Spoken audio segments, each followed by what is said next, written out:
Most of you know I rarely, if ever, get romantic about camping. In fact, I have certain opinions about it that I'll keep to myself.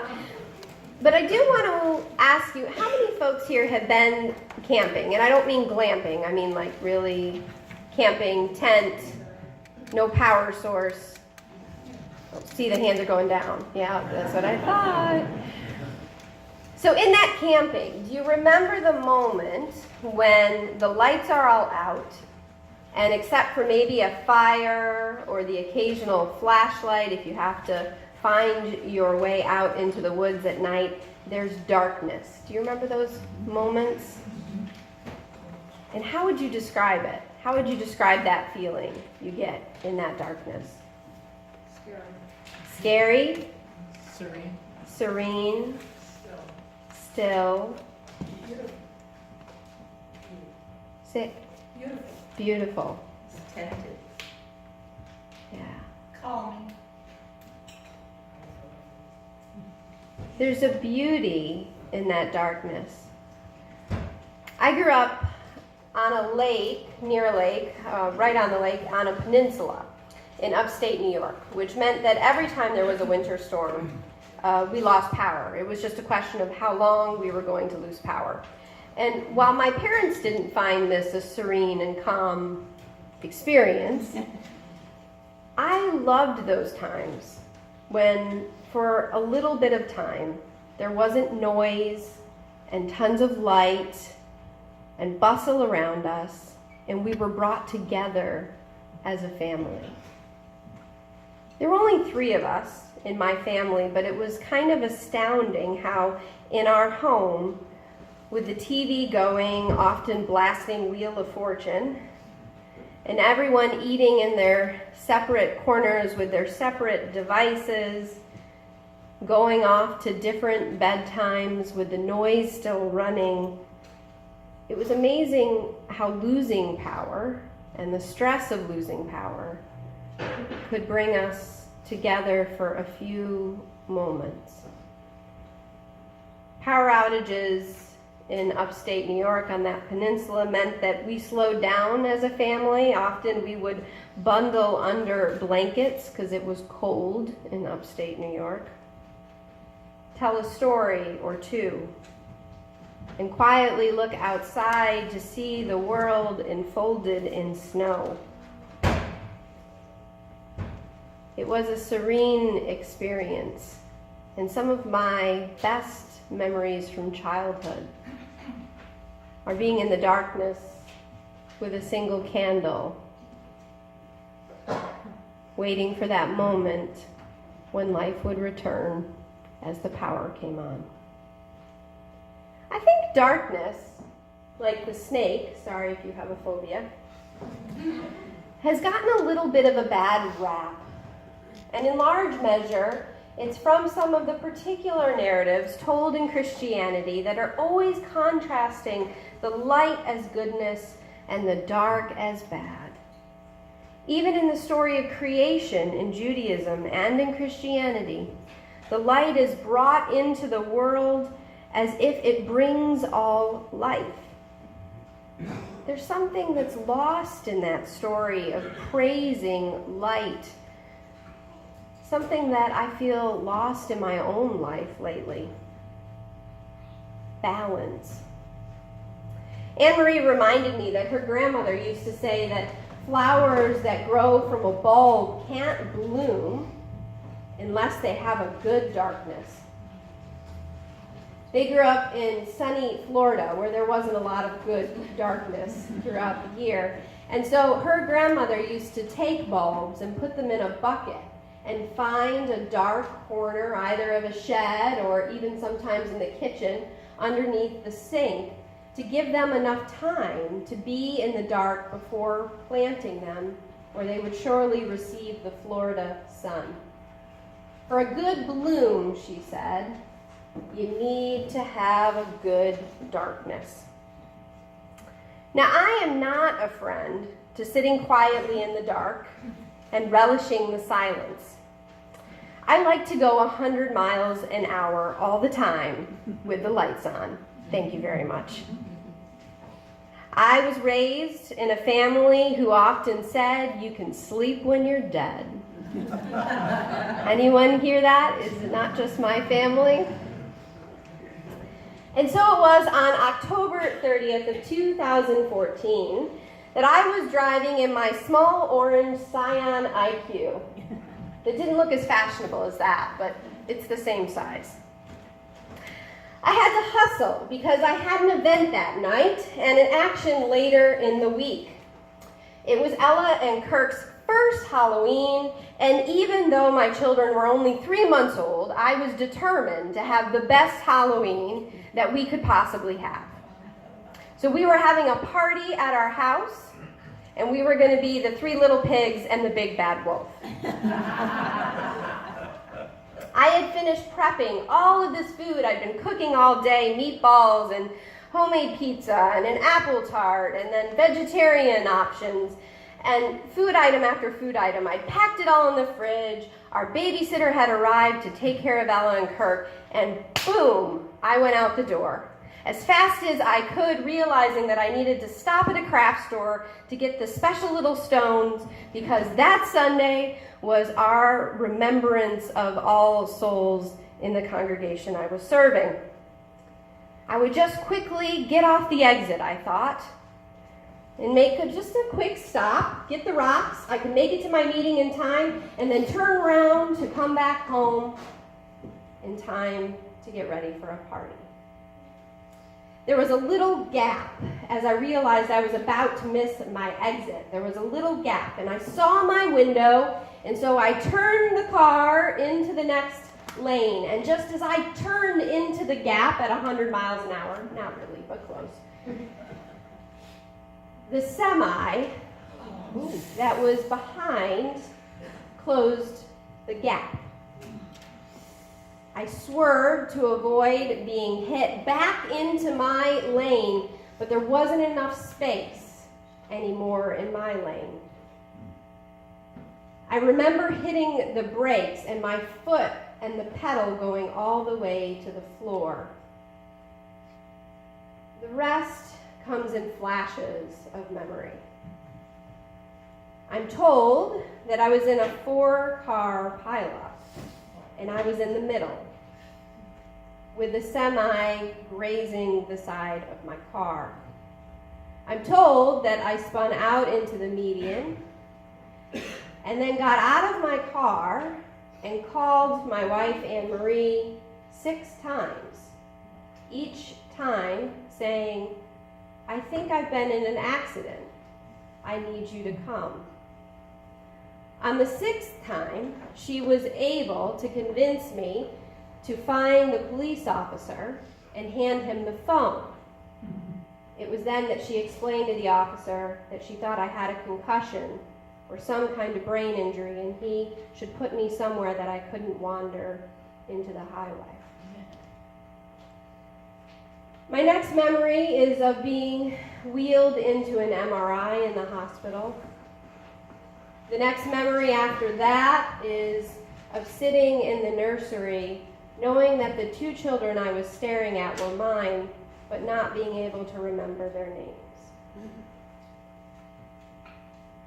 I do remember, in that first week, the meeting with the neurologist. The neurologist who did all manner of examination, and at the end of the exam said, "You are going to have to go home, and you are going to have to be in a dark room. You are not allowed to look at any screens, no television, no phone, no laptop. You have to reduce all noise around you and just sit in the darkness."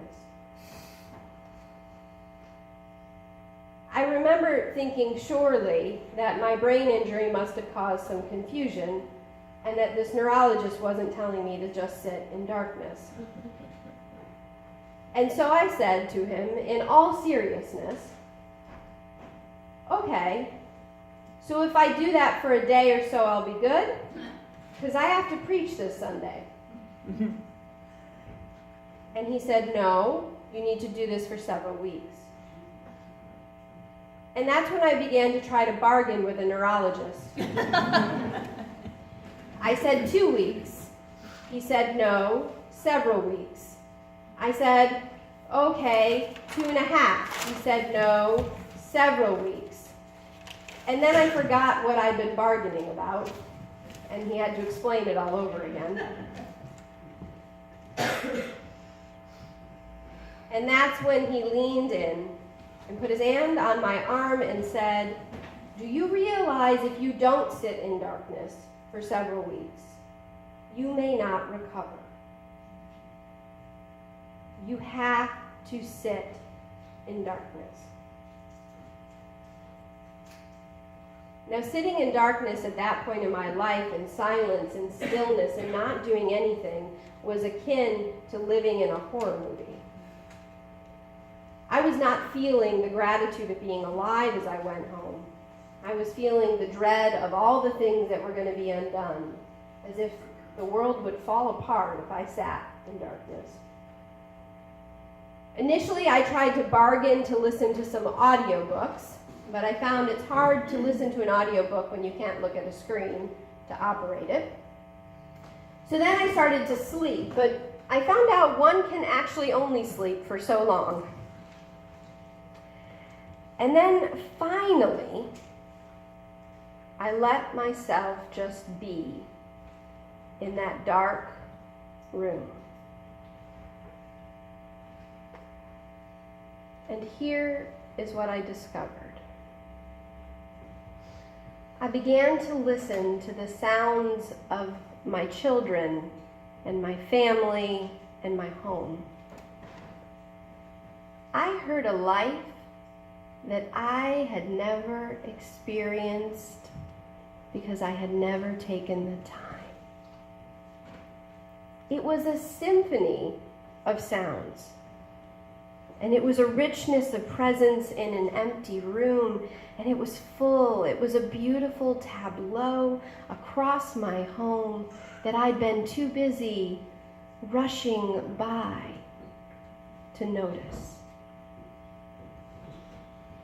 I found the sound that a particular stair made. I could begin to detect the pace of someone's step toward the bedroom door where I was. I heard birds outside. I didn't know we had birds still. In the darkness, I found my life. It was a gift that I will never know how to repay that stubborn neurologist for.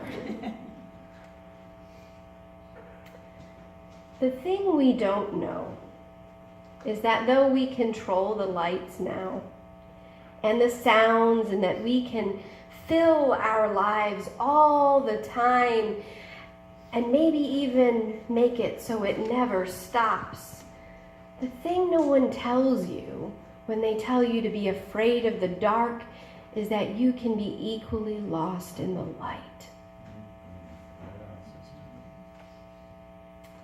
There is a story of a captain of a ship who looked into the dark night and saw faint lights in the distance, and immediately he told his signalman to send a message: alter your course 10 degrees south.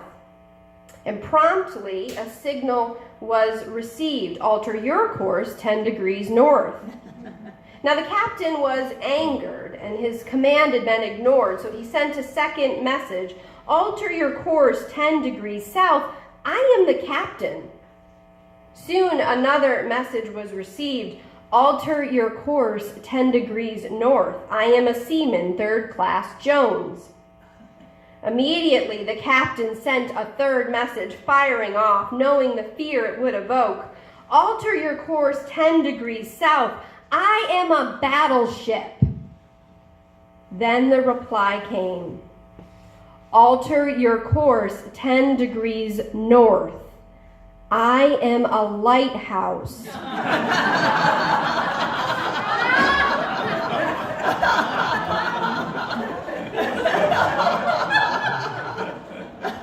I just like that joke. I don't know if it really fit. We think the light leads us toward something, that being filled with light in our lives and busyness is something we should move toward and seek out. But darkness has gifts to help us bloom. Barbara Brown Taylor spent some time learning to walk in the dark. She's an Episcopal priest and a preacher, and she decided to do a study of darkness, a theological and experiential study of darkness. And so she spent a year in all manner of forms of darkness, and one of the things she did was she did cave diving. Has anyone here ever done that? No. Me either, yeah.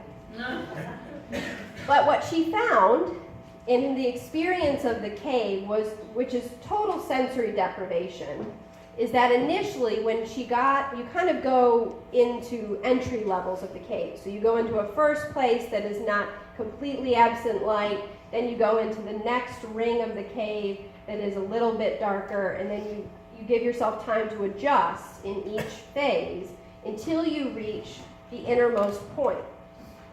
And she said when you get to the innermost point, all of a sudden, this fear took hold of her heart. There was no sound, there was no light, but she had been trained for this moment by her guide, and he had told her, when you feel that fear, sit down and stay there. Don't start to back up. You need to give yourself time to adjust. This is unlike anything else you experience. The fear is just not knowing what the experience is. So she did that. For 10 minutes, she sat without any light, without any noise, in absolute fear. And then she said, she started to notice a shimmer. And she looked round the cave, and she noticed that the shimmer was going throughout the entire cave, even on the floor. And so she reached her hand and fumbled round, and she found a rock there. And she picked it up, and she could see the shimmer that was present on this rock. So she put it in her pocket. After a few more minutes of being in this place, she slowly backed out, and you have to go out slowly just as you came in, from one cave to the next. And she forgot about the rock in her pocket. So she went on with her day until she got home that night, and she was changing for bed, and she felt something in her pocket. And so she pulled out the rock, expecting to see a diamond or some kind of beautiful stone. And this is what she saw. Not remarkable. The stone could only be seen as a shimmer in a place where the light was brought to very little. Her guide explained to her that this used to happen to explorers all the time. They thought they found a cave of jewels, and they would load up to find that they had been mistaken. But maybe, Taylor says, maybe that is the jewel. Maybe there is a gift in sitting in your fears long enough to adjust to an unknown place, to see what does yet shimmer. This season, there will be the push to go 100 miles an hour, and the push to retreat in the loneliness of this time, and at times to retreat from the fear of what is taking place across our country. But I want you to know that beneath what we've created as human beings, I can testify that there is a symphony at work. There is a tableau of shimmering stones, and there is a soft trueness waiting to hold us. Yes, it matters that we fight for justice. I'm going to DC tomorrow. I'm not saying don't keep fighting. Yes, it matters that we bring light into the world. But it also matters that we know the presence of life beneath what we think we control and create. That we aren't what we do. And that there is more than all the doing. Atoms, molecules pinging across the room, the dust of the ancestors' bodies still at the edges. The world yet and not yet. This, too, we must learn to know, to sit in, to be with. This world, she will be yet when we are no longer. She is shaped by our life, and yet she moves beneath the mechanisms of human creation. Darkness as the bulb to earth, darkness as chocolate to tongue, darkness as invitation. Hold us. Hold us. Hold us. In the season of light and flurry, for each of us, Earth's people, bound by no particularities, hold us. Hold us. Amen.